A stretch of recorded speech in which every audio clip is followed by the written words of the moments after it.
everyone. Welcome to the Sandbox Center's Experts in Residence session, Communications and Creativity, where today we'll be nailing down how to deliver a dynamic story in under 20 minutes. My name's Mackenzie, and I'm one of the 6 team members of the Sandbox Center. For first-timers who don't know who the Sandbox Center is, we're located downtown Barrie and online. We connect people and their ideas to business resources in order to create a better life through business.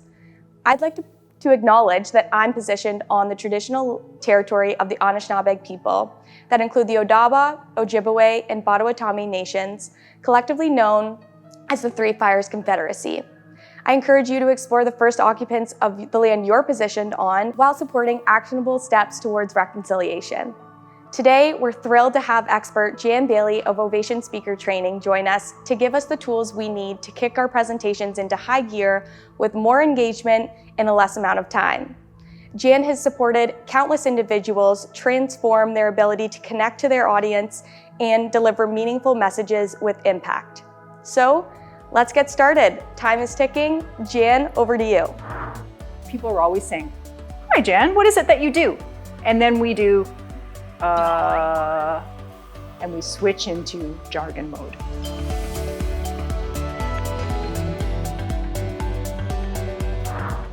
Okay, so most of us don't live in caves anymore. It really is true. But we're wired to tell stories. We're wired to connect with each other through stories, and yet most of us don't do it. Why? Well, because it takes a little bit of work. And the best advice that I can give you with respect to creating a story about you or creating a story about your business is begin with the end in mind. And what do I mean by that? I mean, begin with how you want the audience to feel and what you want the audience to do on the back end of your story. Okay? Think about that for a second for the next 15 minutes while we talk. So why tell a story? Well, first of all, now we know because we're wired to hear them. We love a good story. We're engaged in a good story. But also because in 3 easy steps, it builds connection, it generates curiosity, and it inspires action. And does that not sound like the perfect marketing strategy? Well, yeah, it is. It is the perfect marketing strategy, and most of us don't do it because we don't think that we have any stories to tell. But if you think about it for just a second, you kind of have to take your brain back in time a little bit, back in time to what's called the beginner's mind. And what I mean by that is you take your business and your product knowledge back to when you were just starting. Because most of us, and you know this is true, you absolutely do, most of us speak in jargon, right? We're familiar with our product, we're familiar with our story, we're familiar with what it is that we're selling or what it is that we do. And so when someone asks us, "Hey Jan, what is it that you do?" Or "Hey Marlon, what is it that you do?" Well, we slip into jargon mode. Have you ever got this expression? Yeah, you know what that expression is. That's, "I have no idea what you're saying, but it's fascinating and I'm trying to be polite." If you've got that reaction when you've told someone what you do, it means that you're speaking in jargon. So you have to go back to the beginner mind when you first started about what is my product and why did I begin it. You have to begin with that in your mind as you're creating your story. And if you think you don't have a story, well, go back to why did I start this product or why did I start this company in the first place? Why did I believe that there was a place in the market for my services? What is it that I do and why do I do it? Even if we begin with those 3 things, those are the beginnings of stories, right? You just have to go back in time a little bit. So today we're going to talk a little bit about the what I do story, because the what I do story is the one that we all use the most, right? Whether you're out at a networking event or you're out at a party or you're out trying to generate new business, people are always saying, "Hi Jan, what is it that you do?" And then we do, and we switch into jargon mode. So today we're going to try and make our story a little bit relatable. That's the plan. But before we begin, let's talk about this. This is the golden rule of stories. People relate to people. They do not relate to technology. They do not relate to jargon. They want to hear about you as a human being. So what does that mean as far as do's and don'ts? Well, do tell people what they want to hear, okay? Do begin with the end in mind. How do you want them to feel, right? What is it that you want them to do? And don't talk at people. Don't talk using jargon. Now, the funny thing about jargon is it's kind of familiar to you, so you maybe don't even hear it, but it's not familiar to them. So the best advice that I can give you is once you've crafted a story about what you do and maybe why you do it, deliver it to your 10-year-old niece or your 12-year-old nephew and see if they understand it. It's a great test. I know it sounds kind of silly, but it really is the best test to try and figure out, okay, does this make sense? Is it easy to understand? Is it engaging? Those are kind of the filters. And people under the age of 12, perfect audience for that. Okay, so give it a go. Now, here's what happens. What do you do, Jan, becomes, well, I inspire people to communicate creatively using effective strategies of communication and some communication theory as well so that they can relate effectively and consistently using these. Really? That's not a story. And that's when you get that, oh, nice. Okay, it's not what I do.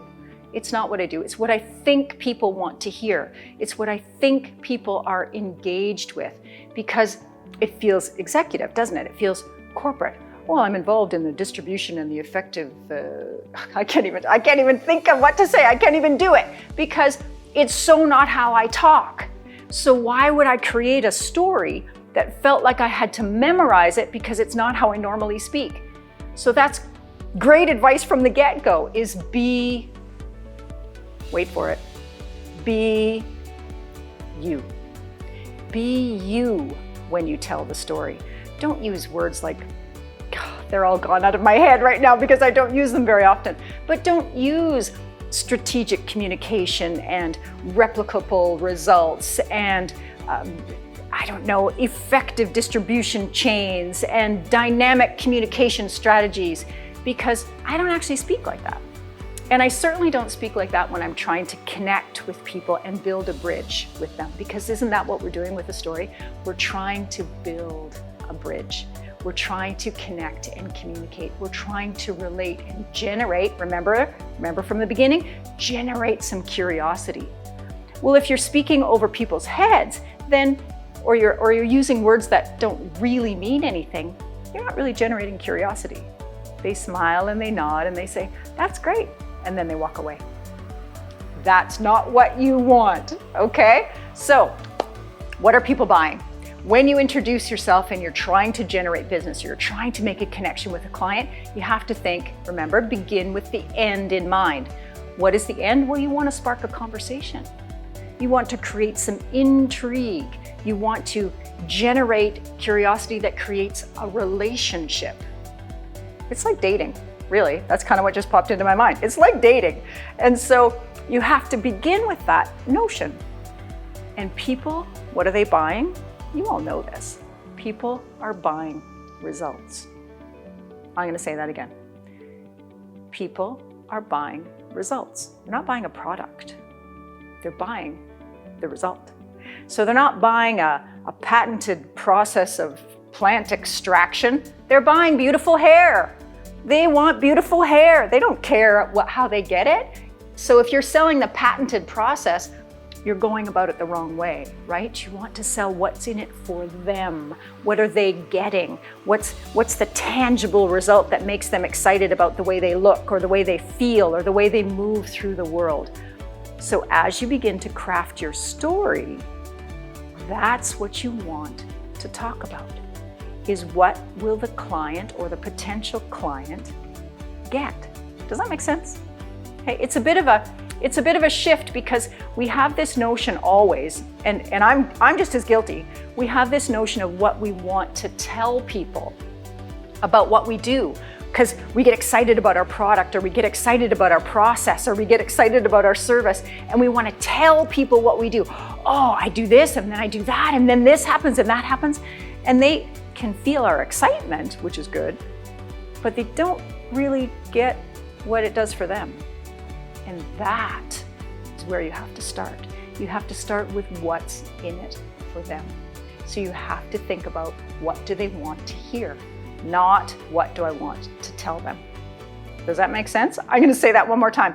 You have to think about what they want to hear, not what you want to tell them.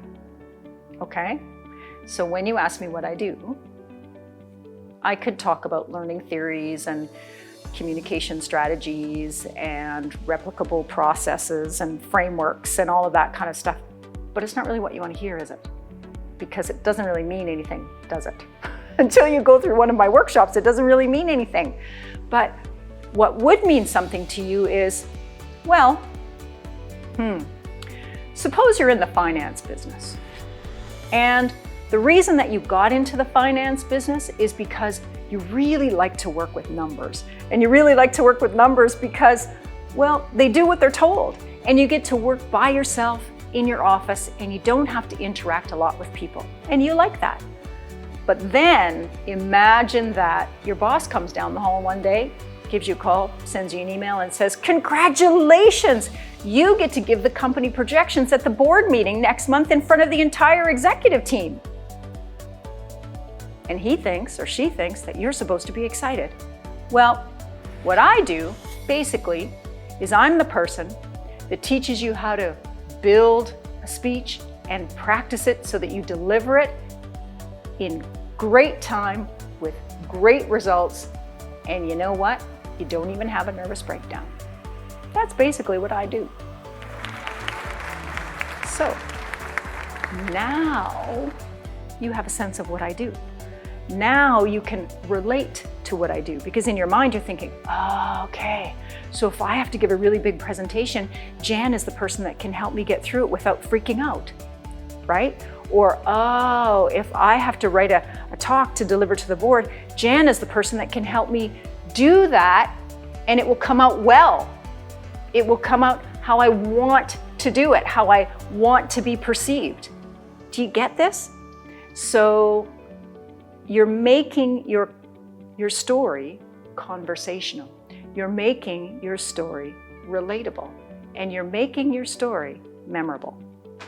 So those are the 3 filters that you need to think about every time you develop a story. Now, this takes a little bit of work. It really does.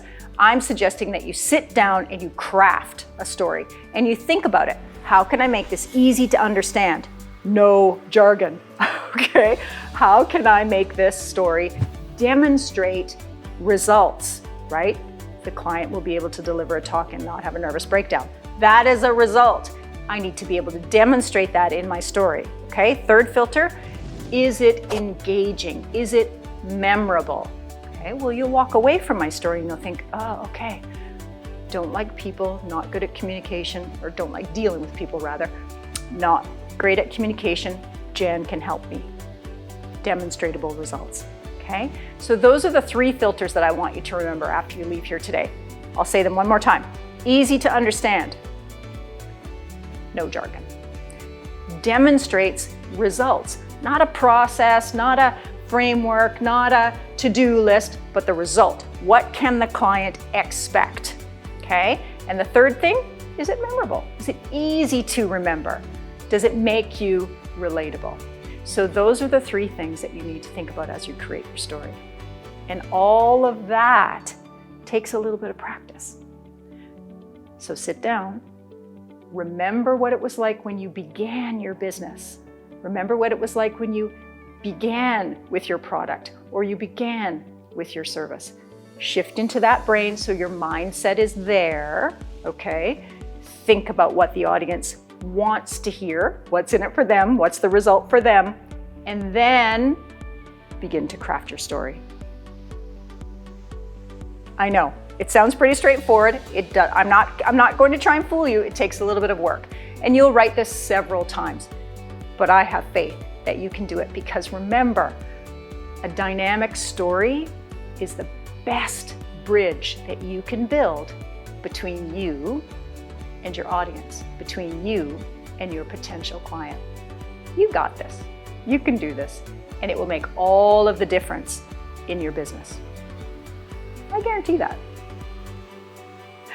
Thank you all very much. It was so great to be here for the first of a new format with the experts in residence. And I think that there are a few questions here that we're going to have or that have popped up in the chat, and we're going to take a look at those because I love questions. I love to answer them, and I know there are lots of specific ones. So let's get to that. Introductions. How long is too long? We know we don't need to hear someone's life story or resume, but we do want the audience to feel connected to the person that's talking. An excellent question. The first thing I would say about an introduction is cut yourself a little bit of slack, be kind to yourself, because all of us at some time or another have talked way too long. So give yourself a break right off the top. Now, if you're thinking about introductions, we all have very, very short attention spans. I hate to acknowledge it, but you and I both know it, so we might as well talk about it. So you're right, shorter is better. And the introduction, I would say if you're introducing yourself, 2 minutes is lots and lots and lots of time. Whether it's at a networking function and you've been asked to introduce yourself, or whether it's just at a casual kind of a function, I think 2 minutes is a perfect amount of time. Now, remember, you're best to start with a little story or a little blurb is all I can think of, and then say your name, okay? So speak for 10 seconds, then say your name, and then go on with it. So, oh my gosh, I'm so glad you asked me that question because it really is exciting what I do, and I'm so happy to have just started this business. I'm Jan, by the way, and I'm a kid, right? Because now you remember the name. So start with that and jump right in. Don't be afraid to jump right in with a story, jump right in with, so you're in the finance business. Okay, give it a try. When you have a lot of ground to cover, what would be your best piece of advice for conceptualizing or putting a framework in place to say what you set out to? Okay, let me see if I understand the question. So in my mind, that means I have a complicated industry, or I have a complicated process or a complicated business. That's my understanding of the question. And so you know what works the absolute best is an analogy. Because so many times, like I mentioned earlier, we get caught up in the technical words or the jargon terms or the business speak that's familiar to you and your colleagues, but not familiar to me, for example, as an audience member or as someone that you just casually met. So if you can create an analogy that makes sense for people, for example, I worked with someone last week who was a finance person, and well, her level of finance was a little bit higher than mine. And so she had to break it down and talk about, okay, imagine if, right? So you create an analogy for people. And that really, really helps because it builds a bridge, it builds a connection for people so that I don't feel stupid when I don't understand, because that's no good. And you build an analogy where I can create understanding. And that makes me feel better about my understanding, makes me feel better about you too, and it starts a conversation. I hope that helps. Are there some key tells you can look for in an unengaged audience, big or small?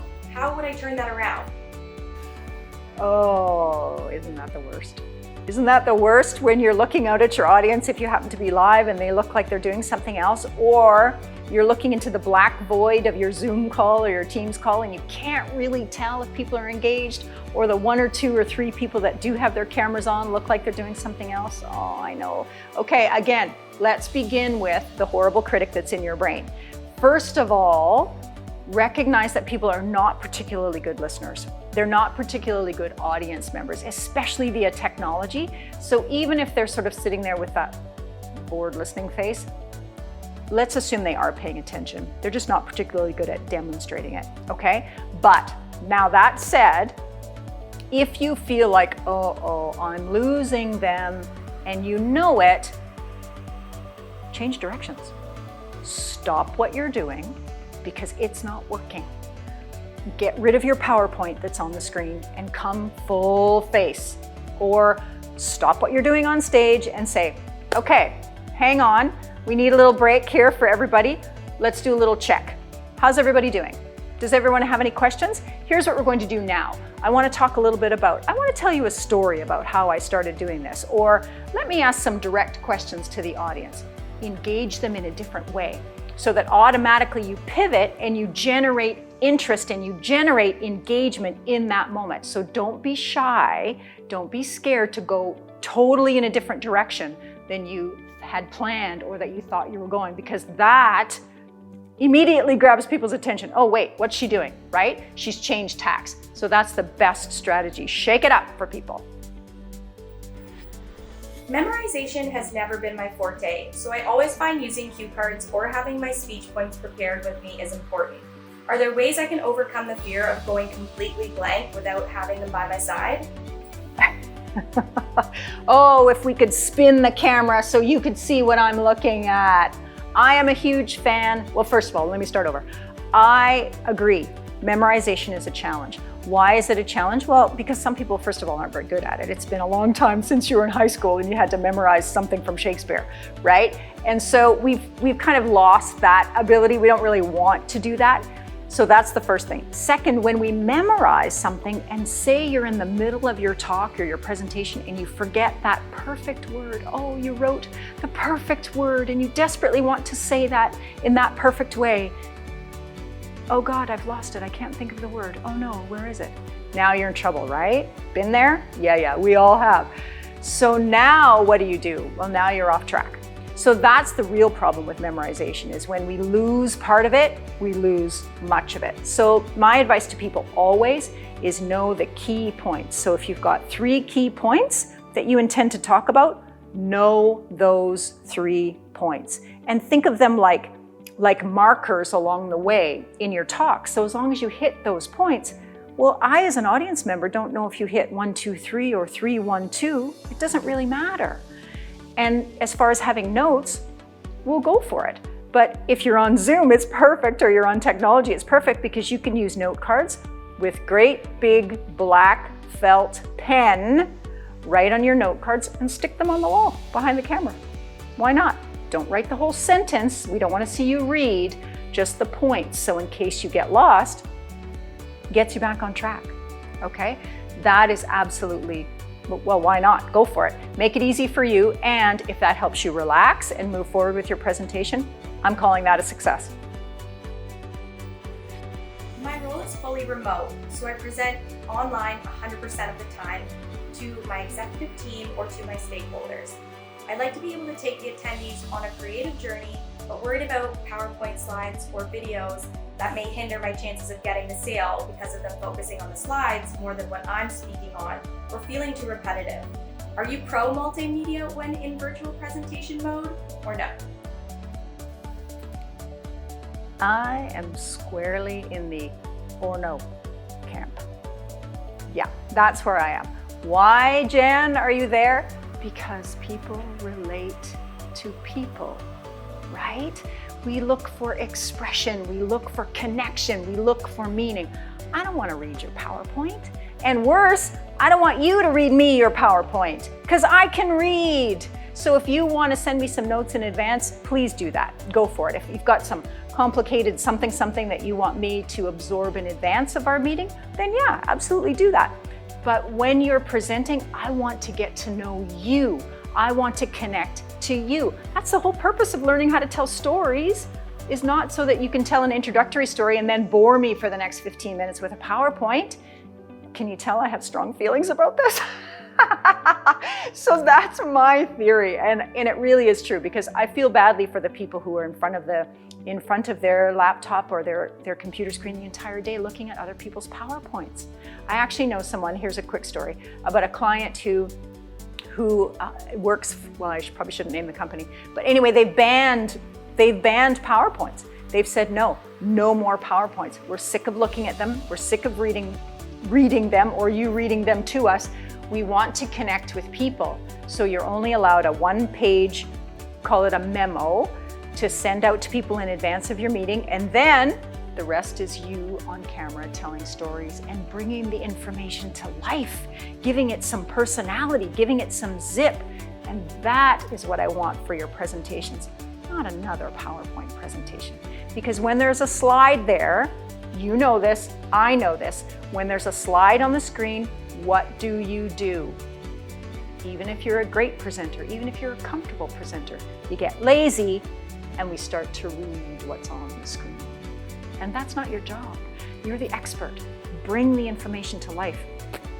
Get rid of the PowerPoint. Or put it up, take it down, and now talk about it. Put it up, if it's a complicated graph, take it down, now talk about it. Does that help? Please try it. Please, please, please try that. Everyone will thank you. I guarantee you they will. Some great questions today. Thank you very much. And you know what makes me very happy? That you're all thinking about this. That you're all actually conscious of how you're connecting and how you're communicating. And that makes me totally happy, especially in a virtual world, because it's been a challenge, hasn't it? So I'm so glad that you joined me today. It really makes me happy that you're thinking about creating a story, that you're going to do a little bit of work, and that you're really invested in connecting with your audience, because really, that's what this is all about. So thank you to the Sandbox for having me. It's great to be an expert in residence, and I look forward to seeing you all soon, live and in person at the Sandbox.